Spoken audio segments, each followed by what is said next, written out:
અમેરિકામાં રહેતા ભારતીયો અને ખાસ કરીને ગુજરાતીઓ, કલ્પના કરો કે અમેરિકાના ટેક્સાસમાં એક સોફ્ટવેર એન્જિનિયર તરીકે નોકરી કરતો એક વ્યક્તિ વર્ષો સુધી એવી રીતે પોતાની ઓળખ છુપાવીને બેઠો હોય કે ભારતમાં એક પછી એક એરપોર્ટ, ફ્લાઇટ, સ્કૂલ, કોલેજ, સરકારી ઓફિસ અને મોટા અધિકારીઓને બોમ્બથી ઉડાવી દેવાની ધમકી આપતો રહે.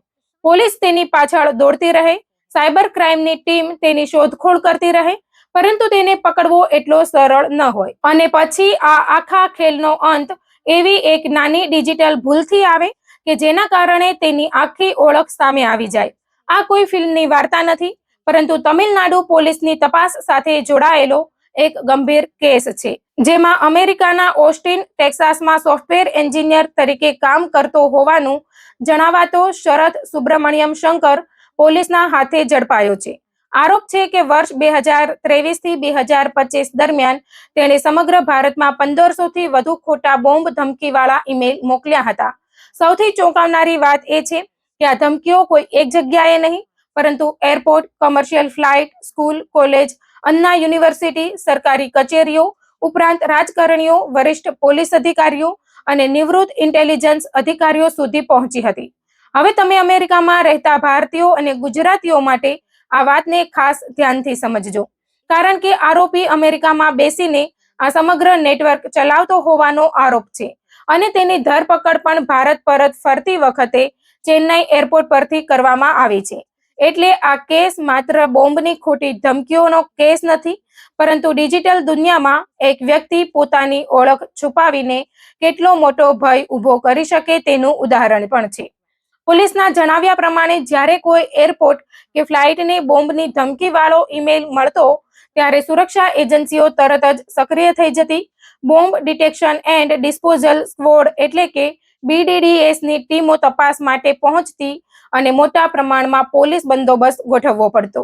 દરેક વખતે તપાસ પછી ધમકી ખોટી સાબિત થતી, પરંતુ ત્યાં સુધીમાં સુરક્ષા તંત્રના સમય, પૈસા અને માનવ શક્તિનો મોટો ઉપયોગ થઈ ચૂક્યો હોત. ખાસ કરીને ચેન્નઈ શહેરમાં વર્ષ 2025 દરમિયાન જ 300 થી વધુ ખોટી બોમ્બ ધમકીઓ નોંધાઈ હોવાની માહિતી સામે આવી છે. તમિલનાડુમાં તો આરોપી સામે 100 થી વધુ ફોજદારી કેસ નોંધાયેલા હોવાનું જણાવવામાં આવ્યું છે. હવે સવાલ એ છે કે આટલા બધા ઈમેલ મોકલ્યા પછી પણ આ વ્યક્તિ પોલીસથી કેવી રીતે બચતો રહ્યો? અહીંથી આ કેસનો સૌથી રસપ્રદ ભાગ શરૂ થાય છે. આરોપીએ પોતાની સાચી ઓળખ અને લોકેશન છુપાવવા માટે અનેક પ્રકારની ટેકનિકનો ઉપયોગ કર્યો હોવાનું તપાસમાં સામે આવ્યું છે. તેમાં ટોર browser, VPN, dark web, encrypted communication services અને વિદેશી સર્વર્સનો ઉપયોગ સામેલ હોવાનું જણાવાયું છે. સામાન્ય ભાષામાં સમજીએ તો તે પોતાની ઓનલાઈન ઓળખને એવી રીતે છુપાવવાનો પ્રયાસ કરતો હતો કે ઈમેલ ક્યાંથી મોકલાયો, કોણે મોકલ્યો અને તેની પાછળ કયો વ્યક્તિ છે તે શોધવું તપાસ એજન્સીઓ માટે મુશ્કેલ બની જાય. અમેરિકામાં રહેતા ભારતીયો અને ગુજરાતી ભાઈ બહેનો, તમે ટેકનોલોજીના યુગમાં જીવી રહ્યા છો અને કદાચ તમને લાગે કે ઓનલાઈન પોતાની ઓળખ છુપાવવી બહુ સરળ છે, પરંતુ આ કેસમાં તપાસ એજન્સીઓએ બતાવ્યું કે ડિજિટલ દુનિયામાં કરેલી એક નાની ભૂલ પણ આખી રમત બદલી શકે છે. અને શરથ શંકર સાથે પણ કંઈક આવું જ થયું હોવાનો આરોપ છે. અત્યંત સાવચેતીથી પોતાની ઓળખ છુપાવ્યા બાદ એક સમયે તેણે ભૂલથી પોતાના અંગત ઈમેલ એકાઉન્ટમાંથી જવાબ મોકલી દીધો. બસ આ એક ભૂલ તપાસકર્તાઓ માટે મહત્વની લીડ બની ગઈ.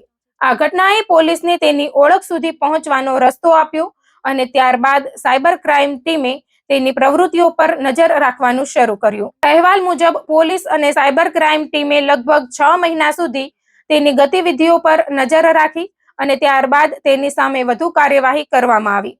તપાસ આગળ વધતા ભારતીય એજન્સીઓએ તેના વિરુદ્ધ લુકઆઉટ સર્ક્યુલર એટલે કે LOC પણ જારી કર્યો, જેથી તે ભારત આવે ત્યારે એરપોર્ટ પર તેને રોકી શકાય. અને પછી આવ્યો એ દિવસ જ્યારે આખા કેસમાં મોટો વળાંક આવ્યો. 22 જુલાઈના રોજ જ્યારે શરથ શંકર ભારત પરત ફર્યો અને ચેન્નઈ ઇન્ટરનેશનલ એરપોર્ટ પર પહોંચ્યો ત્યારે ઇમિગ્રેશન સત્તાવાળાઓએ તેને અટકાવ્યો અને ત્યારબાદ તમિલનાડુ એન્ટી ટેરરિઝમ સ્ક્વોડ એટલે કે ATSને સોંપવામાં આવ્યો. ત્યારબાદ તેની ધરપકડ કરવામાં આવી અને તેને કોર્ટ સમક્ષ રજૂ કરવામાં આવ્યો. પરંતુ અહીં પણ એક મોટો સવાલ છે. આટલી મોટી સંખ્યામાં ધમકીભર્યા ઈમેલ મોકલવાનો તેનો હેતુ શું હતો? પૂછપરછ દરમિયાન તેણે સુરક્ષા એજન્સીઓ અને સિસ્ટમની પકડમાંથી પોતે બચી શકે છે કે નહીં તે ચકાસવા માટે આ પ્રકારની ધમકીઓ મોકલતો હોવાનું જણાવ્યું એવું હોવાની માહિતી છે. એટલે કે જો આ પૂછપરછમાં સામે આવેલી વાત સાચી હોય તો તેણે માત્ર મજાક કે એકાદ વખતની હરકત તરીકે નહીં પરંતુ લાંબા સમય સુધી સુરક્ષા તંત્રને પડકારવા માટે આ બધું કર્યું હોવાનો આરોપ છે. વિચાર કરો, એક ખોટો ઈમેલ કોઈ એરપોર્ટ પર પહોંચે અને તરત જ સુરક્ષા ચેક શરૂ થઈ જાય, ફ્લાઇટના મુસાફરો પરેશાન થાય, પોલીસ અને બોમ્બ સ્ક્વોડ દોડે અને સમગ્ર વ્યવસ્થામાં અફરાતફરી સર્જાય. આવા 1500 થી વધુ ઈમેલનો આરોપ કેટલો ગંભીર હોઈ શકે તે તમે સમજી શકો છો. અમેરિકામાં રહેતા ભારતીયો અને ગુજરાતીઓ માટે અહીં બીજી એક મહત્વની વાત પણ છે. વિદેશમાં રહેતા હોવાનો અર્થ એ નથી કે ભારત સાથે જોડાયેલા ગંભીર કાયદાકીય મામલાઓથી તમે હંમેશા દૂર રહી શકો. ખાસ કરીને જો કોઈ વ્યક્તિ ભારતની સુરક્ષા વ્યવસ્થાને અસર કરતા ગંભીર ગુનાઓમાં સંડોવાયેલી હોવાનો આરોપ હોય તો આંતરરાષ્ટ્રીય સ્તરે તપાસ અને કાયદાકીય કાર્યવાહી થઈ શકે છે. આ કેસમાં પણ અમેરિકામાં રહેતા હોવા છતાં આરોપી ભારત પરત ફર્યો ત્યારે તેની સામે કાર્યવાહી કરવામાં આવી. હવે ધરપકડ પછી કાયદાકીય પ્રક્રિયા પણ આગળ વધી રહી છે. ધરપકડ બાદ તેને જ્યુડિશિયલ કસ્ટડીમાં મોકલવામાં આવ્યો હતો અને 28 જુલાઈના રોજ જ્યોર્જ ટાઉન કોર્ટે વધુ પૂછપરછ માટે તેને 6 દિવસની પોલીસ કસ્ટડી મંજૂર કરી હોવાનું જણાવાયું છે. બીજી તરફ મુંબઈ ક્રાઇમ બ્રાન્ચ પણ વર્ષ 2024 થી 2026 દરમિયાન મુંબઈમાં નોંધાયેલા બોમ્બ ધમકીના કેસોના સંદર્ભમાં તેની કસ્ટડી મેળવવાની પ્રક્રિયા કરી રહી હોવાનું સામે આવ્યું છે. એટલે તપાસ હવે માત્ર તમિલનાડુ સુધી મર્યાદિત રહેવાની શક્યતા નથી અને અન્ય રાજ્યોમાં નોંધાયેલા કેસો સાથે પણ આ આરોપીની કથિત કડી તપાસવામાં આવી રહી છે. હવે આ સમગ્ર કેસમાંથી સૌથી મોટો સવાલ એ ઊભો થાય છે કે જો તેણે શરૂઆતથી જ પોતાની ડિજિટલ ઓળખ છુપાવવા માટે આટલી બધી ટેકનિકલ રીતો અપનાવી હતી તો પછી એક અંગત ઈમેલમાંથી કરેલો રિપ્લાય કેમ થયો? તપાસ એજન્સીઓ માટે આ જ કથિત ડિજિટલ સ્લીપ અપ સૌથી મહત્વની કડી બની હોવાનું કહેવાય છે. આ ઘટના એ પણ બતાવે છે કે સાયબર ક્રાઇમની તપાસ કેટલી જટિલ બની ગઈ છે. એક તરફ ગુનેગાર ટેકનોલોજીનો ઉપયોગ કરીને પોતાની ઓળખ છુપાવવાનો પ્રયાસ કરે છે તો બીજી તરફ તપાસ એજન્સીઓ ડિજિટલ પુરાવા, ઈમેલ ટ્રેલ, સર્વર માહિતી અને અન્ય ટેકનિકલ કડીઓના આધારે તેની પાછળ પહોંચવાનો પ્રયાસ કરે છે. જો કે અંતે આરોપી સામેના આરોપો કોર્ટમાં સાબિત થવાના બાકી છે અને કાયદાકીય પ્રક્રિયા પૂર્ણ થયા પછી જ તેની જવાબદારી અંગે અંતિમ નિર્ણય આવશે. પરંતુ અત્યારે સામે આવેલી માહિતી પ્રમાણે 1500 થી વધુ ખોટી બોમ્બ ધમકીઓ, 100 થી વધુ કેસ, અનેક મહત્વની જગ્યાઓને નિશાન બનાવવાનો આરોપ અને પછી પોતાની જ એક ડિજિટલ ભૂલના કારણે ધરપકડ.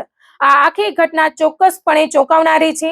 અમેરિકામાં રહેતા ભારતીયો અને ખાસ કરીને ગુજરાતીઓ આ કેસમાંથી એક વાત સ્પષ્ટ સમજાય છે કે ટેકનોલોજી જેટલી શક્તિશાળી છે એટલી જ તેની પાછળની તપાસ પણ શક્તિશાળી બની રહી છે. ઓનલાઈન દુનિયામાં કરવામાં આવેલી કોઈ પણ ગંભીર ગેરકાયદેસર પ્રવૃત્તિ સંપૂર્ણપણે છુપાઈ જશે એવું માનવું જોખમી છે.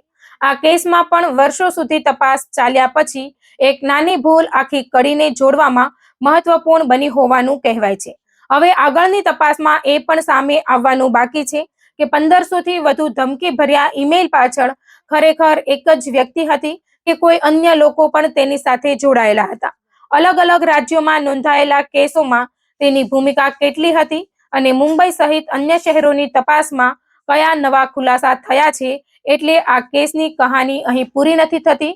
હકીકતમાં હવે તેની આગળની તપાસ જ સૌથી મહત્વની બનવાની છે અને જો આ કેસમાં તપાસ એજન્સીઓને વધુ ડિજિટલ પુરાવા મળે છે તો આગામી દિવસોમાં આ મામલે હજુ ઘણા મોટા ખુલાસા સામે આવી શકે છે.